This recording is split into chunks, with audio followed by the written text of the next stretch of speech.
Comment आसी जे bank details केमती दिया जिवो टिके कहिबे कि निश्चित भाव में कहबी पे आउट सिस्टम जदि भरवा को चाहूँगी मु आशा करुच्ची कि आपणकर फेसबुक मोनेटाइजेशन हो सारी आउ डॉलर मध्य बनी सारी आजिकार कंटेंट मोनेटाइजेशन रे $25 हेले आपण बैंक डिटेल्स दे पारिबे आउ जदि $25 हो जाइए ताले निश्चित भाव में फेसबुक आपण को बैंक पे आउट सिस्टम फुलफिल करंतु बोली गोटे मेसेज करिथिबो कि पे आउट सिस्टम सेटिंग तो से जाकि आपण बैंक रो डिटेल्स दे पारिबे। भिडियो को ध्यान सहित देखंतु प्रोफेशनल डैशबोर्ड को जिबे तापरे पे आउट सिस्टम रे क्लिक करिवे। पे आउट रे क्लिक कर साला परे देखंतु डाहाण पटे गोटे फुलर चित्र अछि जोटी कि सेटिंग रे जाइकि आपण माने सेटिंग करि परिबे।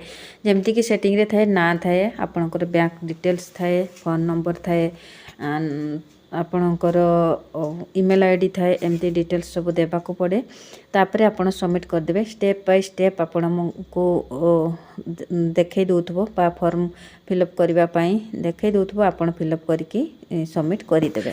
जेहेतु मोर डिटेल्स भरि दिया है सेति पई मु आपण मान को देखै पालिनी। जदि आउ किछि जानिबा को चाहूथिबे फेसबुक बाबद रे ताले आपण कमेंट करि परिबे। कमेंट करले मु आपण मान को जणिबे पई चेष्टा करबे जेतकी मो नॉलेज भितर थिबो।